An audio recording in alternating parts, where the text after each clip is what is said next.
This is a problem that you did not create. An audience through brutality allows it to perpetuate. No, it's not your problem. It's everyone's. It's been a while, and I've been busy writing and have finished a number of articles since the last update. I'll do my best to make some shorter videos about them soon, and you can find all the pieces on the website at therightpodcast.org. I especially want to mention my article, ICE Was Built for This, published in the summer 2025 edition of New Politics. The issue is full of excellent work, both print and online, covering everything from artificial intelligence to third camp socialism. It also includes an interview with Gilbert Achcar, whose book, The People Want, which I actually have right here, A Radical Exploration of Arab Uprising, is something that I read last fall, and I'd recommend it to anyone interested in contemporary Middle East events. It's really an honor to be featured in the same journal alongside him. The thesis of my article is that the very creation of ICE, Immigration and Customs Enforcement, was flawed from the beginning. It came out of the emergency measures enacted after September 11th. For those who weren't old enough to remember, or maybe weren't born yet, the atmosphere was at a fever pitch, and media outlets amplified fears of further attacks. People were defensive and paranoid, and a wave of patriotism surged in response to the newly declared war on terrorism. Yellow ribbons appeared as troops were deployed, marking the start of the forever wars that stretched on for decades. There was resistance. Activists and some politicians pushed back, but those in power seized the moment to centralize authority, setting us on a path toward decades of further consolidation, expanded surveillance, and diminished civil liberties. One major step in that process was the creation of the Department of Homeland Security, which absorbed various agencies under direct executive control. ICE, itself a product of merged departments, was built into this framework. It's a lesson in how fear can be exploited, and a warning not to allow so-called emergencies like those now declared by figures such as Stephen Miller or Donald Trump to be used as tools against our freedoms, dignity, and basic humanity. Donald Trump's return to the presidency has marked an even deeper reliance on executive power for repression and control than during his first administration. At the center of this project is not the military or intelligence agencies per se, but U.S. Immigration and Customs Enforcement, ICE. Created with sweeping authority, little oversight, and minimal accountability, ICE was built to operate outside traditional legal norms. Daniel Kanstrom shows in Deportation Nation that deportation has long been structured to give presidents sweeping discretion with minimal oversight, while Hiroshi Motomura argues that enforcement depends on selective choices at every stage, making immigration law an arena where executive power routinely bypasses Congress and the courts based largely on discretion of the individual. In this sense, ICE embodies what Carl Schmitt, an authoritarian legal theorist who aligned himself with the German Nazi regime, described as the exception, in quotes, where sovereignty is defined precisely by the suspension of legal norms. For Schmitt, the true power of the sovereign was revealed in the ability to decide when laws no longer applied.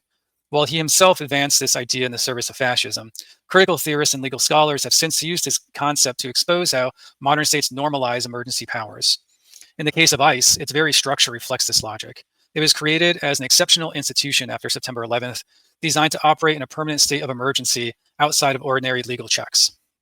Trump exploits this framework not because immigrants pose a genuine threat, but because ICE offers him the greatest freedom to consolidate control by scapegoating a vulnerable minority, stoking both economic anxiety and racial fear. This scapegoating follows a familiar authoritarian script, but here it becomes deliberately staged as what Guy Dubois called the spectacle, a performance where state power is consumed as imagery. His cruelty towards migrants is not incidental, but strategic.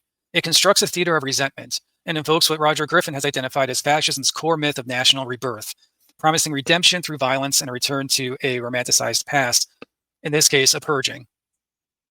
The spectacles of violence and militarism, including flashbang grenades, military-grade equipment, masked agents who resemble paramilitaries more than immigration officers, are not just enforcement, but symbolic productions of power.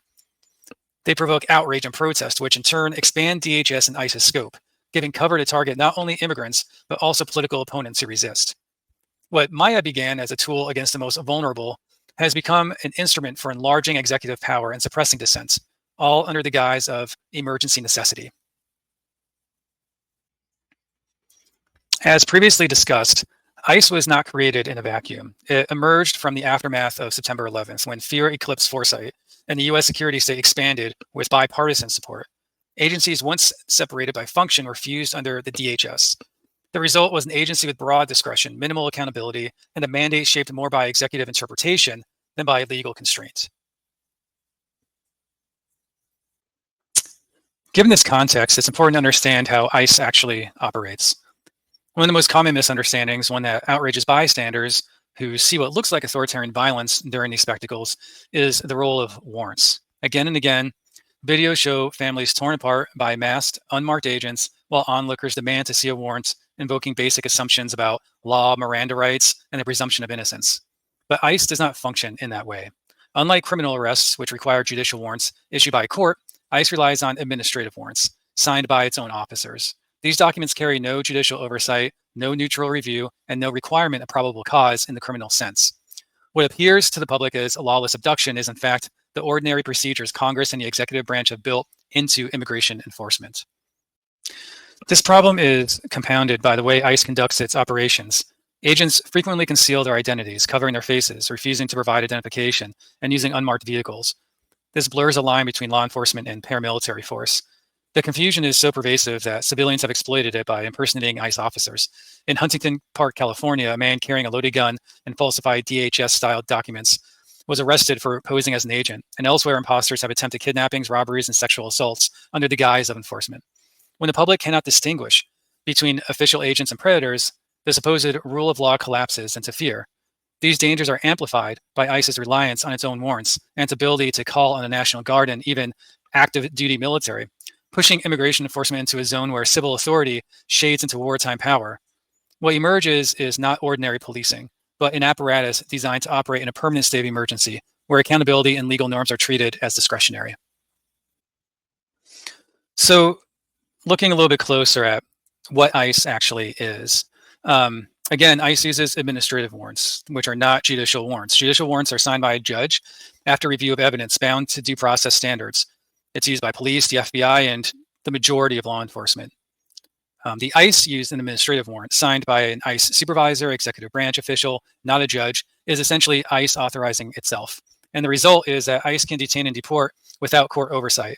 This makes their actions much harder to contest in the moment, and it undermines the usual judicial checks that civilians are used to. Secondly, the executive branch and chain of command. So ICE is part of the Department of Homeland Security, which answers directly to the president. Unlike the military, which is restricted domestically by the Posse Comitatus Act or local police, which answer to city and state governments, ICE's authority flows directly from executive power. This means its actions can bypass or even contradict local judicial rulings, for example, ignoring court orders or detaining individuals even after judges have ruled there are no grounds to do so. ICE agents operate as a hybrid. It's a hybrid function that's neither completely police nor completely military. Police are supposed to uphold criminal law tied to courts. Military is focused on external defense and is restricted domestically by law. ICE, however, operates kind of like a paramilitary police force, unbound by judicial warrants directed from the executive branch and targeting potentially civilians inside of the US. And this makes ICE uniquely flexible and an instrument of executive will. It is both less accountable than police and freer to act domestically than the military is. So why is it important to understand some basic concepts? Well, it matters because the structure is why ICE is especially well suited to become a tool for authoritarian drift. It doesn't need judges to authorize arrests. It can disregard local protections and override state systems. And it carries the post 9/11 Homeland Security DNA framing. Its mission is not just as law enforcement, but as national security, which provides broad leeway for action. So, in summary, from its inception, ICE was built for control. Created through the Homeland Security Act, it was structured to operate primarily outside traditional checks and balances. ICE uses administrative warrants signed by its officers, not judges, unlike criminal agencies, and operates under executive authority. A few lawmakers, ranging from Ron Paul to some Democrats, warned against handing such unchecked power to the executive, but they were largely ignored. And the bill passed 295 to 132 in the House and 90 to 9 in the Senate, bipartisan, pushed through in a climate where questioning national security was equated with disloyalty. Though more Democrats than Republicans opposed the Homeland Security Act that created ICE, they still helped entrench and expand it once in power. President Obama, in particular, grew the agency's budget and pushed programs that embedded immigration enforcement into everyday life. Secure communities required local police to send the fingerprints of everyone they booked into DHS databases, creating a pipeline from local jails to federal deportation proceedings. Though later rebranded as the Priority Enforcement Program, the basic system of biometric data sharing remained. Obama also expanded E-Verify, a digital system that checks new hires against government databases, making immigration status a routine part of employment screening. Together with stronger cooperation agreements like 287G, which deputized local officers as immigration enforcers, these measures gave ICE greater permanence and legitimacy, ensuring it would be available for future administrations to exploit. Simultaneously, he sought to humanize enforcement through DACA and deferred action, but these rested on executive discretion, not lasting reform. Obama governed as a technocrat, believing the system could be fine-tuned. However, he never limited ICE's authority, and groups like the ACLU, United We Dream, and progressive lawmakers warned of its potential misuse in the future. All of this makes the Biden administration's relative inaction on ICE even more disappointing. The Biden administration adjusted ICE's practices but left the structure intact, despite knowing that Trump or someone similar might return to power. Biden reinstated enforcement priorities focused on security threats and recent arrivals. He restored protection for sensitive locations, and he expanded the prosecutorial discretion to drop low priority cases. But discretion here is the key. None of this disabled the institutions. None of this changed anything fundamentally. If there were to be another Trump or Trump himself to come to power, this is pure discretion, and it could be wiped away again, just like what happened with Obama. All of this makes the Biden administration's relative inaction on ICE even more disappointing. The Biden administration adjusted ICE's practices but left its structure largely intact, despite knowing that Trump or someone similar might return to power. Biden reinstated enforcement priorities focused on security threats and recent arrivals. He restored protections for sensitive locations, and he expanded the prosecutorial discretion to drop low priority cases. These shifts departed from Trump's indiscriminate approach, yet detention capacity grew, and private prison contracts were also renewed. Sadly, calls for abolishing ICE from Democrats faded, while activists maintained the demand. Biden refined ICE's operations without dismantling or reforming the system, again, in the technocratic belief that it could be managed. And he left it largely in place, the very machinery that he knew a Trump presidency or someone akin to Trump could again weaponize. It should be stated, too, using the term weaponize, the agency was already weaponized under Democrats. Obama was criticized for the level of deportations, and at times under the Biden administration, deportations exceeded those under the first Trump administration. However, it's the concept that the structure could be leveraged and built into something different, separate, and expanded, which is the weaponization that this is discussing. And that's exactly what Trump did. In his second term, Trump dismantled all the Biden and Obama era prioritizations like he had done before because it's purely discretionary. The system was still in place. And he replaced it with a blanket mandate. Any undocumented immigrants became a target, removing judicial and policy constraints.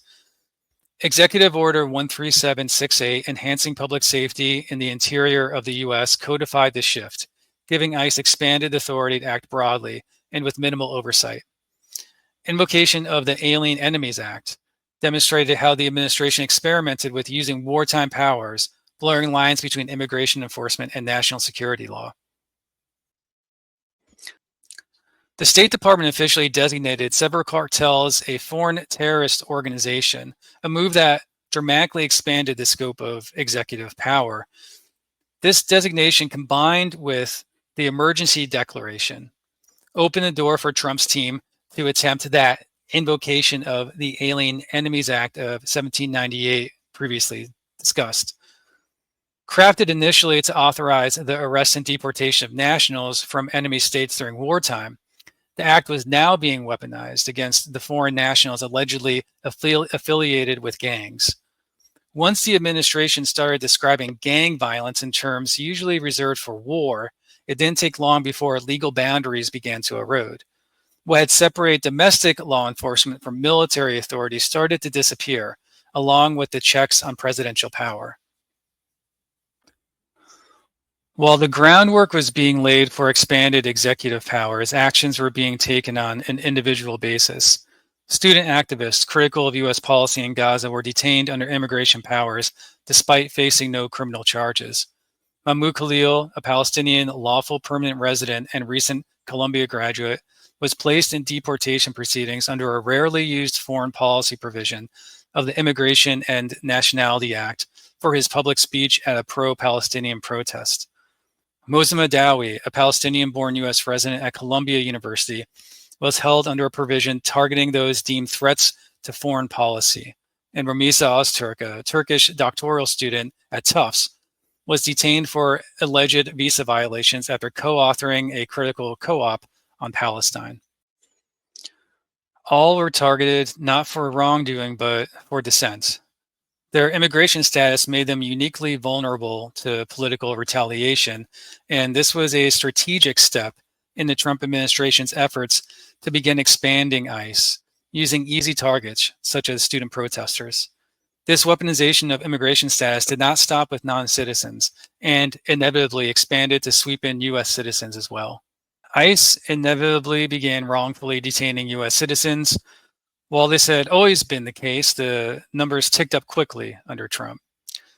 They included Juan Carlos Lopez Gomez in Florida and Jose Hermosillo in Arizona, even after evidence of citizenship was provided.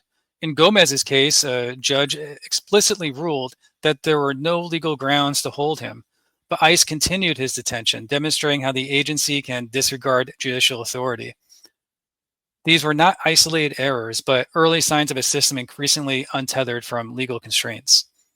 A Salvadorian national, Kilmar Abrego Garcia, who had legal protection from deportation to certain countries under a prior immigration court ruling, was wrongfully deported in March of 2025, an act that the Trump administration later dismissed as an administrative error. What followed has unfolded less like a bureaucratic mishap than a Kafkaesque nightmare. A man caught in the machinery of mega prisons, shuffled across borders and continents, his legal status meaningless against the sheer weight of institutional force.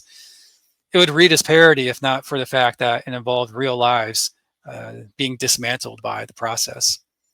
Because of ICE's civil immigration detention system, even clear evidence of US citizenship like Gomez's birth certificate and ID do not guarantee immediate release by a judge. Again, in his case, the judge dismissed the charges, but ICE still held him under a detainer request. Others have been involved in detentions as well. Rodrigo Almendarez was handcuffed at his Simi Valley workplace without explanation, while agents were so careless they let their truck roll down the street. Bashir Atala, a citizen and attorney, was detained at gunpoint despite carrying a DHS redress number, denied counsel, and coerced into surrendering electronic devices. Emerson Ayala was injured and then charged while working construction in Ohio. In Rochester, Jose Castro was pulled from his truck after agents smashed its windows, even as he showed ID and declared his citizenship on video. Each was later released, but only after enduring detention that exposed how ICE and CBP wield sweeping discretion unchecked, even against US citizens.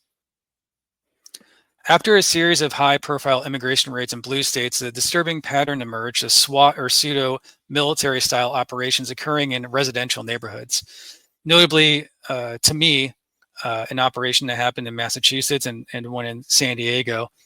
I don't know, anyone can watch the video of what happened in Massachusetts. It involved a mother being separated from a very young child, maybe an infant, and a teenage daughter, who was eventually thrown to the ground by police and handcuffed. And regarding San Diego, I lived in the neighborhood where that operation occurred about a decade ago. And I can say from having lived there, it's a residential area, many single family homes. It's very quiet. There's a golf course nearby, and there's a school on that street. The idea that there was military style equipment and flashbangs used is beyond comprehension, to the point that the community organizers filed a complaint with the DHS Office for Civil Rights, charging that the use of flashbangs in particular against peaceful residents that included children and pregnant women violated constitutional and human rights protections. Trump has pushed immigration enforcement beyond its original scope, even suggesting the deportation system be used against US citizens, and more on that in a moment. Stephen Miller framed the southern border as an invasion to justify special executive powers, including suspending habeas corpus. Habeas corpus is a constitutional right that allows a person to challenge unlawful detention before a judge. If the government arrests you, habeas corpus requires that they explain the legal basis and produce evidence in court. Without it, authorities could hold people indefinitely without charges or a trial. Suspension of habeas corpus puts everybody at risk. Once the state has the power to detain people without judicial review, there is no clear boundary protecting citizens, residents, or even political opponents. It collapses one of the most fundamental safeguards against authoritarian control, turning detention into a matter of executive discretion rather than law. That is why proposals to suspend it in the name of immigration enforcement are so alarming. They open the door to treat protest, dissent, or simple bureaucratic error as grounds for indefinite detention. Habeas corpus has only been suspended in the most drastic of circumstances, such as during the Civil War and in the aftermath of Pearl Harbor. A more recent example came with its restrictions for foreign terrorism suspects held at Guantanamo Bay, a site Trump has even suggested using to deport people. Though the Supreme Court ultimately ruled that detainees had the right to petition federal courts. The overlap between the war on terrorism and Trump's invocation of emergency measures to combat immigration is unmistakable, and is from that flawed origin, post 9/11, that today's executive overreach has grown. Hannah Arendt in The Origins of Totalitarianism showed how stripping rights from stateless people and refugees sets a precedent for eroding rights universally. Once rights are treated as conditional, they can be withdrawn from anyone. That logic is visible in the current moment. Sebastian Gorka casts dissent as aiding the enemy, collapsing opposition into disloyalty, while Homeland Security officials deepen the confusion by mischaracterizing constitutional protections and blurring the line between lawful protest and criminal conduct. Trump went further, telling the Venezuelan president he was looking into deporting so-called homegrowns, aka US citizens, and has signaled how far he was willing to go to stretch immigration powers. By May 2025, he was labeling Democratic immigration policy as treason, suggesting that disagreement itself could be treated as a punishable offense. Immigration law, once aimed at migrants, had become a system weaponized for political control, with citizens themselves no longer beyond its reach. We saw this happen when Newark Mayor Ras Baraka was arrested during an oversight visit to an ICE detention center in May 2025. Though charges were later dropped, Representative LaMonica McIver of New Jersey was indicted for allegedly assaulting federal officers during the same visit, which she denied. Later in May, agents forcibly entered Representative Gerald Nadler's Manhattan office and pushed and handcuffed a staffer, releasing her without charges. These events show a clear escalation where immigration enforcement powers are being turned inward on elected officials and their teams. And again, this is very strategic in the spectacle of the matter, doing things that are so outlandish any reasonable person would oppose them, makes that person within the act of opposition a target for criminal prosecution. Very public raids similar to those in Massachusetts and San Diego occurred in Los Angeles over the summer, triggering protests and community pushback. Rather than de-escalate, the administration used the unrest to justify activating the National Guard, framing demonstrations as a quote-unquote insurrection, perpetuated by a quote, foreign enemy. The escalation continued when the Pentagon deployed 700 active duty Marines to Los Angeles. This trend of provocation and escalation will surely continue to even higher stakes and is in line with Trump's overall strategy.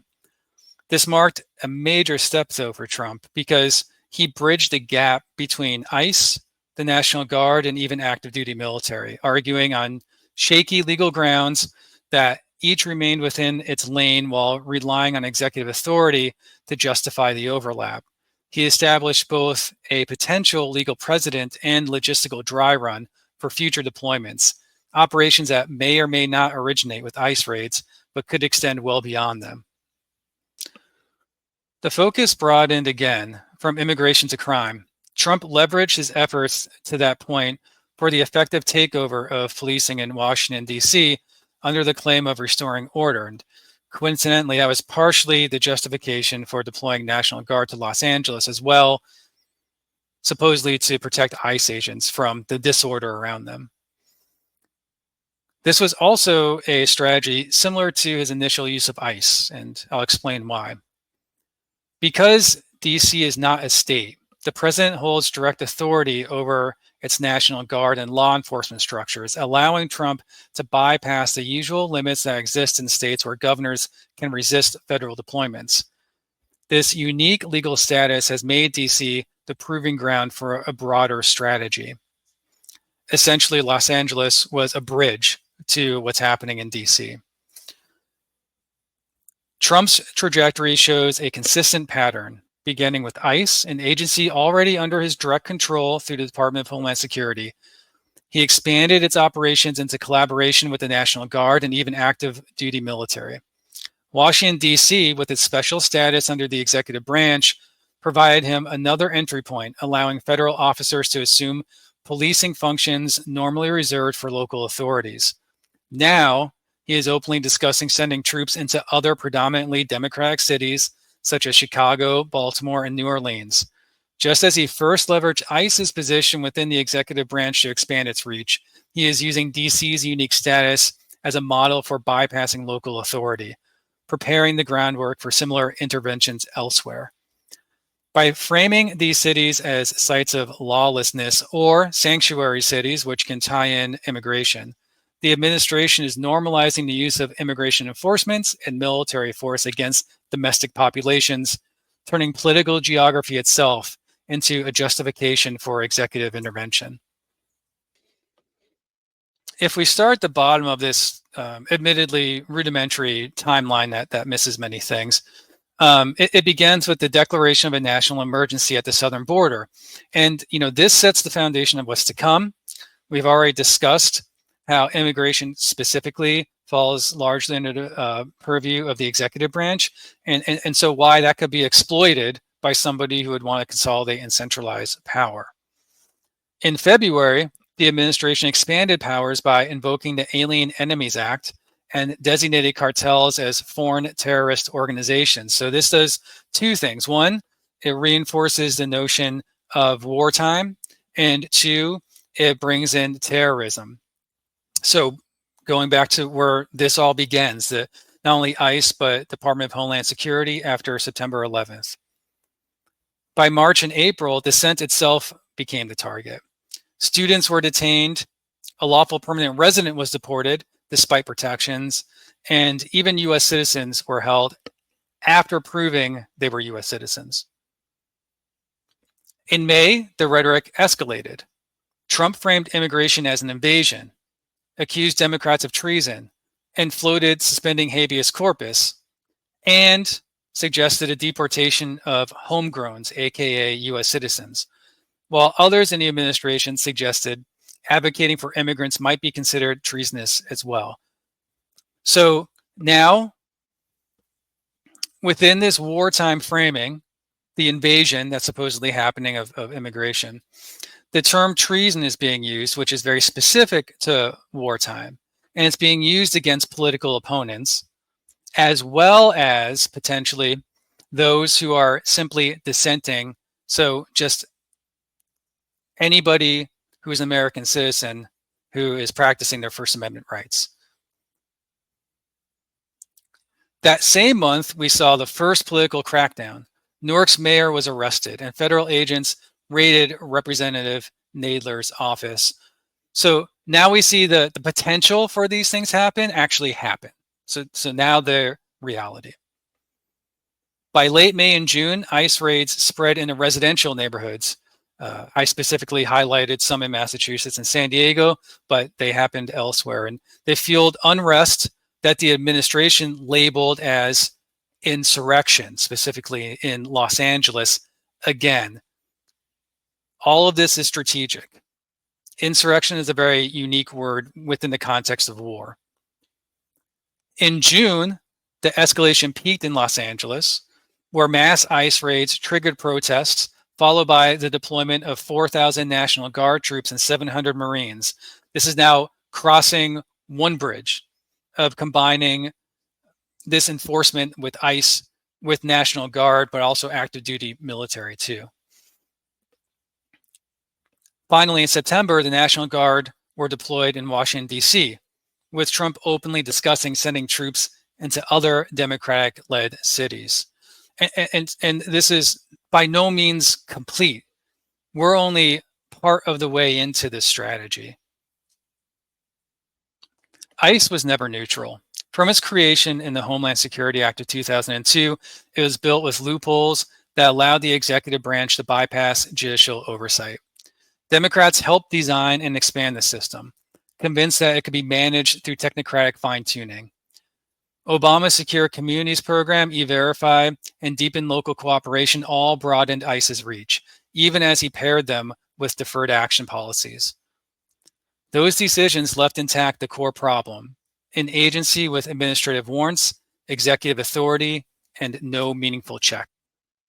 Trump is exploiting exactly these features. He has stripped away any remaining limits, using ICE as his primary enforcer, one that can ignore court orders, one that can override local officials, and one that presents its actions as national security rather than policing. This makes ICE more effective than the military or FBI for consolidating executive power at home, or at least spearheading that effort. Trump leans into cruelty, not only to harm migrants, but to provoke outrage that he then justifies for broader repression. Each confrontation becomes spectacle, feeding his base with the promise of retribution while widening ICE's mandate to target dissenters, officials, and now entire cities. So the lesson is clear. ICE was always vulnerable to manipulation because it was built that way. It's always been flawed. What began with bipartisan support after 9/11 has become the centerpiece of an authoritarian project. This cannot be viewed in terms of immigration, and it cannot be viewed as separate incidents. It cannot even be viewed within party politics. This is an ongoing strategy that impacts everyone. And in that reality, we should find solidarity with those being targets and victims, but we should also find unity in opposition to it. Say this is a problem that you did not create. An audience through brutality allows it to perpetuate.